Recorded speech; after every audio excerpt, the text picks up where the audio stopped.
စပွဲပေါ်ကငရုတ်တီးခောက်ဆွဲဟာမိန်းကလေးနဲ့သူမရဲ့အဖွားအတွက်တနေ့တာလုံးစားစရာဆိုလို့ဒါပဲရှိပါတယ်ရေစားတဲ့အခါလိမ္မော်ခွန်လေးတွေကိုပြုတ်ပြီးရေဖြစ်တောက်ကြပါတယ်အန်နာဟာသူမရဲ့အသက်80အရွယ်အဖွားကိုပြုစုဆောင်ရှောက်ဖို့နေတိုင်းမနာတဲ့အလုပ်လုပ်ခဲ့ရတယ်အန်နာနေမကောင်းဖြစ်နေပေမဲ့လည်းအလုံနာလိုက်ရင်လစာအဖြတ်ခံရမှာဆိုလို့သူမရဲ့အားနည်းနေတဲ့ခန္ဓာကိုယ်ကြီးကိုဆွဲပြီးရေချိုးရုံမှာလူတွေကိုခြေတုံးပေးတဲ့အလုပ်ကိုလုပ်ခဲ့ပါတယ်ပတ်စံနည်းနည်းပိုးရဖို့အတွက်ရေချိုးရုံပိတ်ပြီးတဲ့အခါရေချိုးရုံတရုံလုံးကိုပါတန်ရှင်းရေးလုပ်ပေးခဲ့သေးတယ်ဒါပေမဲ့ဒီလုပ်ရက်ကသူမရဲ့လုပ်ဖို့ကင်ဘက်တွေကြားမှာပြင်းထန်တဲ့မကျေနပ်မှုတွေကိုဖြစ်စေခဲ့တယ်အန်နာကသူတို့ရဲ့ဖောက်တဲ့တွေကိုပါယူလိုက်တဲ့အတွက်သူတို့မှအလုပ်မရှိတော့ပါဘူးသူတို့ရဲ့ဆွဆွဲမှုတွေနဲ့ထိုးကြတိတ်တုံးထိုးမှုတွေကိုရင်ဆိုင်ရချိန်မှာအန်နာကထူးဆန်းလောက်အောင်ကိုတည်ငြိမ်နေခဲ့ပါတယ်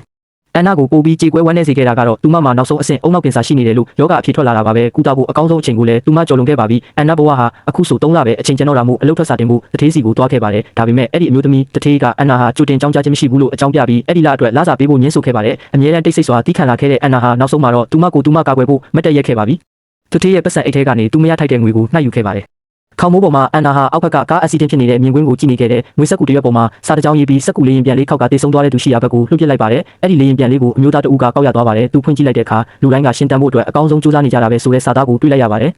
သူမအလုပ်ထွက်တော့မယ်ဆိုတာကိုလုပ်ဖို့ကင်ဖက်တွေတီးသွားတဲ့အခါသူမကိုအပြင်ခေါ်သွားပြီးထမင်းကျွေးခဲ့ကြတယ်သူမထွက်သွားရတော့မယ့်အတွက်ဝမ်းနဲ့ဟန်အောင်ဆောင်ပြခဲ့ကြသေးတယ်ဒါပေမဲ့အဲ့ဒီအချိန်မှာအန်နာလှုပ်ချင်တာတခုတည်းကအရက်တောက်ဖို့ပါပဲစပွဲပေါ်ကသတင်းစာတစ်စောင်ကသူမရဲ့အာယုံကိုဖန်ဆားသွားပါတယ်အဲ့ဒီမှာအမျိုးသမီးတွေအတွက်တီးတန့်ရည်ရွယ်ထားတဲ့တက်ဆောင်ဆောက်ရှောက်ရေးကေဟာ Hospice Service ကြော်ညာတစ်ခုပါပါတယ်1.5 တန်းဆိုတဲ့ကုန်ကျစရိတ်ကအန်နာကိုဒုက္ခရောက်စေခဲ့တယ်သူမရဲ့ဆန္ဒကိုဖြစ်စီးပေးဖို့ကူညီပေးနိုင်မလားဆိုတဲ့မျှော်လင့်ချက်နဲ့အချိန်ကြာကြီးမတွေ့ရသေးတဲ့သူမရဲ့ဖခင်ကိုရှာဖို့ဘာတစ်ခုကိုတွားခဲ့ပါတယ်ဖခင်ဖြစ်သူကနှုတ်ဆက်နေတာကိုမြင်လိုက်ရတဲ့အခါအန်နာရဲ့နှလုံးသားဟာနောက်တစ်ချိန်နစ်မြုပ်သွားခဲ့ရပြန်တယ်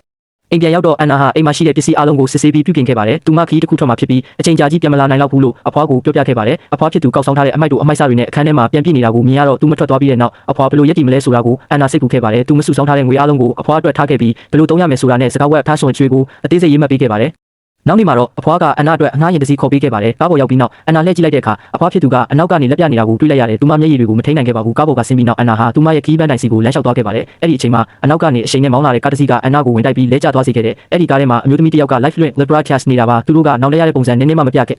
ပါဘူး။အဲ့ဒီအစားသူမကိုလှောင်ပြောင်ဖို့တက်ကားကိုအနောက်ပြန်ဆုတ်လာခဲ့ကြတယ်နောက်ဆုံးမှာတော့အန်နာဟာသတင်းစာထဲမှာတွေ့ခဲ့တဲ့ဂေဟာစီကိုရောက်သွားခဲ့ပါတယ်အထက်ကိုဝင်ချင်းမှာပဲထူးဆန်းတဲ့အရာတစ်ခုကိုမြင်လိုက်ရတယ်အဖြူရောင်ဝတ်စုံနဲ့အမျိုးသမီးတစ်ယောက်ကပုံပြီးမြေကြီးထဲမှာတစ်ခုခုကိုတူးဆော့ရှာဖွေနေတာကိုပါပဲ